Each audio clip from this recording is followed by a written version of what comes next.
ओम श्री परमात्मने नमः। श्री गणेशाय नमः। ओम नमो भगवते वासुदेवाय। श्री नारद महापुराण पूर्व भाग प्रथम पाद। सिद्धाश्रम में शौनक आदि महर्षियों का सूत जी से प्रश्न तथा सूत जी के द्वारा नारद पुराण की महिमा और विष्णु भक्ति के महात्म्य का वर्णन। ओम वेदव्यासाय नमः। भगवान नारायण नरश्रेष्ठ नर तथा सरस्वती देवी को नमस्कार करके भगवतीय उत्कर्ष का प्रतिपादन करने वाले इतिहास पुराण का पाठ करें, जो लक्ष्मी के आनंद निकेतन भगवान विष्णु के अवतार स्वरूप हैं। उस स्नेह युक्त करुणा की निधि परात्पर परमानंद स्वरूप पुरुषोत्तम वृंदावन वासी श्री कृष्ण को मैं प्रणाम करता हूँ। ब्रह्मा विष्णु तथा शिव जिसके स्वरूप हैं तथा लोकपाल जिसके अंश हैं, उस विशुद्ध ज्ञान स्वरूप आदि देव परमात्मा की मैं आराधना करता हूँ। नैमिषारण्य नामक विशाल वन में महात्मा शौनक आदि ब्रह्मवादी मुनि मुक्ति की इच्छा से तपस्या में संलग्न थे। उन्होंने इंद्रियों को वश में कर लिया था। उनका भोजन नियमित था। वे सच्चे संत थे और सत्य स्वरूप परमात्मा की प्राप्ति के लिए पुरुषार्थ करते थे। आदि पुरुष सनातन भगवान विष्णु का वे बड़ी भक्ति से यजन पूजन करते रहते थे। उनमें ईर्ष्या का नाम नहीं था। वे संपूर्ण धर्मों के ज्ञाता और समस्त लोकों पर अनुग्रह करने वाले थे। ममता और अहंकार उन्हें छू भी नहीं सके थे। उनका चित्त निरंतर परमात्मा के चिंतन में तत्पर रहता था। वे समस्त कामनाओं का त्याग करके सर्वथा निष्पाप हो गए थे। उनमें शम दम आदि सद्गुणों का सहज विकास था। काली मृगचर्म की चादर ओढ़े, सिर पर जटा बढ़ाए तथा निरंतर ब्रह्मचर्य का पालन करते हुए वे महर्षिगण सदा परब्रह्म परमात्मा का जप एवं कीर्तन करते थे। सूर्य के समान प्रतापी, धर्मशास्त्रों का यथार्थ तत्व जानने वाले वे महात्मा नैमिषारण्य में तप करते थे। उनमें से कुछ लोग यज्ञों द्वारा यज्ञपति भगवान विष्णु का यजन करते थे। कुछ लोग ज्ञानियों के साधनों द्वारा ज्ञान स्वरूप श्री हरि की उपासना करते थे और कुछ लोग भक्ति के मार्ग पर चलते हुए पराभक्ति के द्वारा भगवान नारायण की पूजा करते थे। एक समय धर्म, अर्थ, काम और मोक्ष का उपाय जानने की इच्छा से उन श्रेष्ठ महात्माओं ने एक बड़ी भारी सभा की। उसमें 26,000 ऊर्ध्वरेता नैष्ठिक ब्रह्मचर्य का पालन करने वाले मुनि सम्मिलित हुए थे। उनके शिष्य प्रशिष्यों की संख्या तो बताई ही नहीं जा सकती। पवित्र अंतकरण वाले वे महातेजस्वी महर्षि लोकों पर अनुग्रह करने के लिए ही एकत्र हुए थे। उनमें राग और मात्सर्य का सर्वथा अभाव था। वे शौनक जी से यह पूछना चाहते थे कि इस पृथ्वी पर कौन कौन से पुण्य क्षेत्र एवं पवित्र तीर्थ हैं। त्रिविध ताप से पीड़ित चित्त वाले मनुष्यों को मुक्ति कैसे प्राप्त हो सकती है, लोगों को भगवान विष्णु की अविचल भक्ति कैसे प्राप्त होगी तथा सात्विक, राजस और तामस भेद से 3 प्रकार के कर्मों का फल किसके द्वारा प्राप्त होता है। उन मुनियों को अपने से इस प्रकार प्रश्न करने के लिए उद्यत देखकर उत्तम बुद्धि वाले शौनक जी विनय से झुक गए और हाथ जोड़कर बोले। शौनक जी ने कहा, महर्षियों, पवित्र सिद्धाश्रम तीर्थ में पौराणिकों में श्रेष्ठ सूत जी रहते हैं। वे वहाँ अनेक प्रकार के यज्ञों द्वारा विश्वरूप भगवान विष्णु का यजन किया करते हैं। महामुनि सूत जी व्यास जी के शिष्य हैं। वे यह सब विषय अच्छी तरह जानते हैं। उनका नाम रोमहर्षण है। वे बड़े शांत स्वभाव के हैं और पुराण संहिता के वक्ता हैं। भगवान मधुसूदन प्रत्येक युग में धर्मों का ह्रास देखकर वेदव्यास रूप से प्रकट होते और एक ही वेद के अनेक विभाग करते हैं। विप्रगण, हमने सब शास्त्रों में यह सुना है कि वेदव्यास मुनि साक्षात भगवान नारायण ही हैं।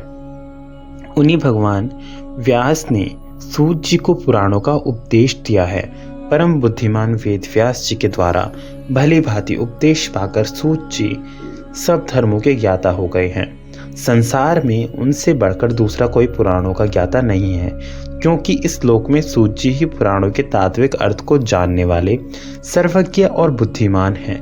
उनका स्वभाव शांत है। वे मोक्ष धर्म के ज्ञाता तो हैं ही, कर्म और भक्ति के विविध साधनों को भी जानते हैं। मुनीश्वरों, वेद वेदांग और शास्त्रों का जो सारभूत तत्व है, वह सब मुनिवर व्यास ने जगत के हित के लिए पुराणों में बता दिया है, और ज्ञान सागर सूत जी उन सब का यथार्थ तत्व जानने में कुशल है। इसलिए हम लोग उन्हीं से सब बातें पूछें। इस प्रकार शौनक जी ने मुनियों से जब अपना अभिप्राय निवेदन किया, तब वे सब महर्षि विद्वानों में श्रेष्ठ शौनक जी को आलिंगन करके बहुत प्रसन्न हुए और उन्हें साधुवाद देने लगे। तदंतर सब मुनि वन के भीतर पवित्र सिद्धाश्रम तीर्थ में गए और वहां उन्होंने देखा कि सूत जी अग्निष्टोम यज्ञ के द्वारा अनंत अपराजित भगवान नारायण का यजन कर रहे हैं। सूत जी ने उन विख्यात तेजस्वी महात्माओं का यथोचित स्वागत सत्कार किया। तत्पश्चात उनसे नैमिषारण्य निवासी मुनियों ने इस प्रकार पूछा। ऋषि बोले, उत्तम व्रत का पालन करने वाले सूत जी, हम आपके यहाँ अतिथि रूप में आए हैं, अतः आपसे आतिथ्य सत्कार पाने के अधिकारी हैं। आप ज्ञान दान रूपी पूजन सामग्री के द्वारा हमारा पूजन कीजिए। मुने, देवता लोग चंद्रमा की किरणों से निकला हुआ अमृत पीकर जीवन धारण करते हैं, परंतु इस पृथ्वी के देवता ब्राह्मण आपके मुख से निकले हुए ज्ञान रूपी अमृत को पीकर तृप्त होते हैं। तात, हम यह जानना चाहते हैं कि यह संपूर्ण जगत किससे उत्पन्न हुआ, इसका आधार और स्वरूप क्या है, यह किसमें स्थित है और किसमें इसका लय होगा।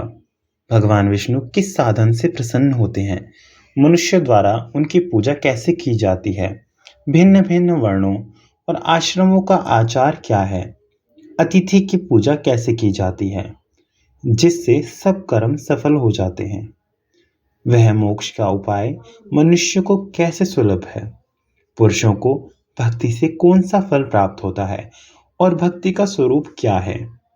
मुनि श्रेष्ठ सूत जी, ये सब बातें आप हमें इस प्रकार समझाकर बतावें कि फिर इनके विषय में कोई संदेह ना रह जाए। आपके अमृत के समान वचनों को सुनने के लिए किसके मन में श्रद्धा नहीं होगी।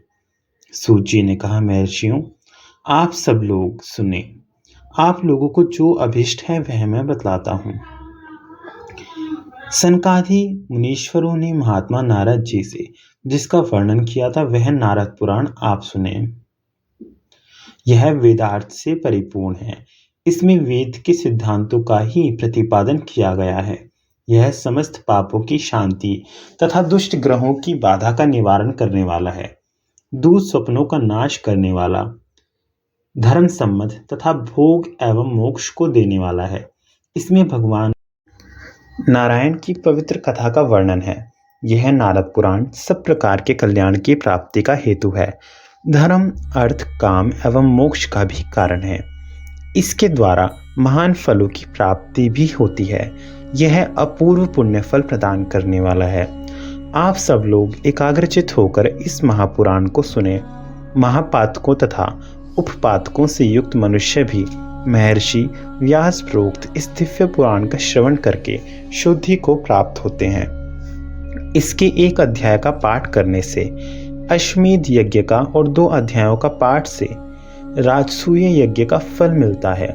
ब्राह्मणों, ज्येष्ठ के महीने में पूर्णिमा तिथि को मूल नक्षत्र का योग होने पर मनुष्य इंद्रिय संयम पूर्वक मथुरापुरी की यमुना के जल में स्नान करके निराहार व्रत रहें और विधि पूर्वक भगवान श्री कृष्ण का पूजन करें, तो इससे उसे जिस फल की प्राप्ति होती है उसी को वह इस पुराण के 3 अध्यायों का पाठ करके प्राप्त कर लेता है।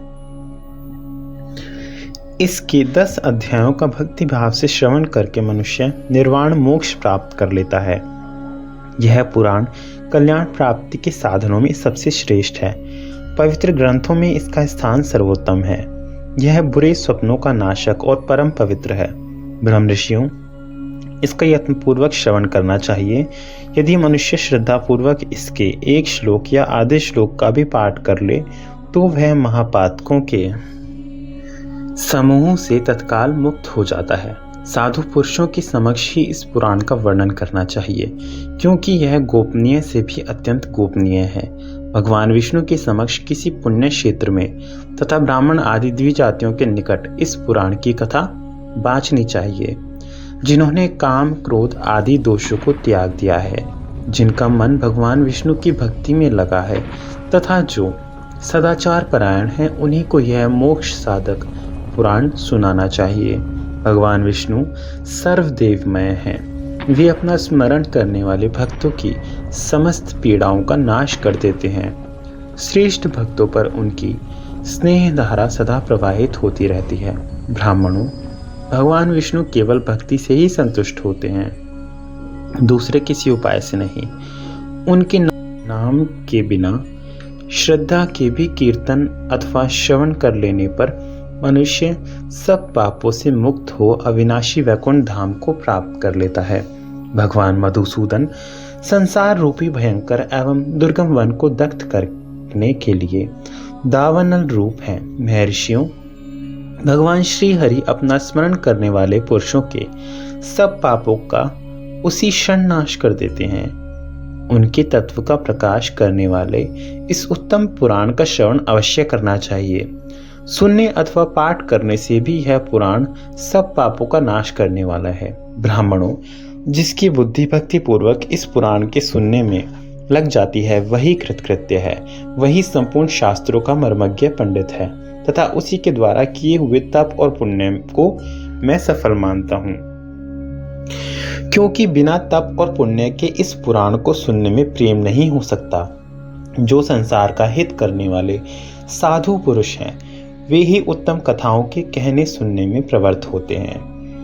पाप परायण दुष्ट पुरुष तो सदा दूसरों की निंदा और दूसरे के साथ कलह करने में ही लगे रहते हैं। द्विजवरों, जो नराधम पुराणों में अर्थवाद होने की शंका करते हैं, उनके किए हुए समस्त पुण्य नष्ट हो जाते हैं। विप्रवरों, मोहग्रस्त मानव दूसरे कार्यों के साधनों में लगे रहते हैं, परंतु पुराण श्रवण रूप पुण्य कर्म का अनुष्ठान नहीं करते हैं। श्रेष्ठ ब्राह्मणों, जो मनुष्य बिना किसी परिश्रम के यहाँ अनंत पुण्य प्राप्त करना चाहता हो, उसको भक्ति भाव से निश्चय ही पुराणों का श्रवण करना चाहिए। जिस पुरुष की चित्तवृत्ति पुराण सुनने में लग जाती है, उसके पूर्व जन्मोपार्जित समस्त पाप निसंदेह नष्ट हो जाते हैं। जो मानव सत्संग, देव पूजा, पुराण कथा और हितकारी उपदेश में तत्पर रहता है, वह इस देह का नाश होने पर भगवान विष्णु के समान तेजस्वी स्वरूप धारण करके उन्हीं के परम धाम में चला जाता है। अतः विप्रवरों, आप लोग इस परम पवित्र नारद पुराण का श्रवण करें। इसके श्रवण करने से मनुष्य का मन भगवान विष्णु में संलग्न होता है और वह जन्म मृत्यु तथा जरा आदि के बंधन से छूट जाता है। आदिदेव भगवान नारायण श्रेष्ठ वरणीय वरदाता तथा पुराण पुरुष हैं। उन्होंने अपने प्रभाव से संपूर्ण लोगों को व्याप्त कर रखा है। वे भक्तजनों के मनोवांछित पदार्थ को देने वाले हैं। उनका स्मरण करके मनुष्य मोक्ष पद को प्राप्त कर लेता है। ब्राह्मणों, जो ब्रह्मा, शिव तथा विष्णु आदि भिन्न भिन्न रूप धारण करके इस जगत की सृष्टि, संहार और पालन करते हैं, उन आदिदेव परम पुरुष परमेश्वर को अपने हृदय में स्थापित करके मनुष्य मुक्ति पा लेता है। जो नाम और जाति आदि की कल्पनाओं से रहित है, सर्वश्रेष्ठ तत्व से भी परम उत्कृष्ट है, परात्पर पुरुष है, उपनिषदों के द्वारा जिनके तत्व का ज्ञान होता है तथा जो अपने प्रेमी भक्तों के समक्ष ही सगुण साकार रूप में प्रकट होते हैं, उन्हीं परमेश्वर की समस्त पुराणों और वेदों के द्वारा स्तुति की जाती है। अतः जो संपूर्ण जगत के ईश्वर, मोक्ष स्वरूप, उपासना के योग्य, अजन्मा, परम रहस्य रूप तथा समस्त पुरुषार्थों के हेतु हैं, उन भगवान विष्णु का स्मरण करके मनुष्य भव सागर से पार हो जाता है। धर्मात्मा, श्रद्धालु, मुमुक्षु, यति तथा वीतराग पुरुष ही यह पुराण सुनने के अधिकारी हैं। उन्हीं को इसका उपदेश करना चाहिए। पवित्र देश में देव मंदिर के सभा मंडप में, पुण्य क्षेत्र में, पुण्य तीर्थ में तथा देवताओं और ब्राह्मणों के समीप पुराण का प्रवचन करना चाहिए।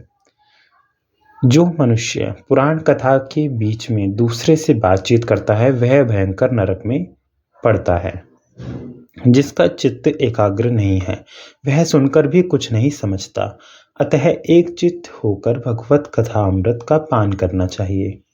जिसका मन इधर उधर भटक रहा हो उसे कथा रस का आस्वादन कैसे हो सकता है। संसार में चंचल चित्त वाले मनुष्य को क्या सुख मिलता है। अतः दुख की साधन भूत समस्त कामनाओं का त्याग करके एकाग्रचित हो भगवान विष्णु का चिंतन करना चाहिए।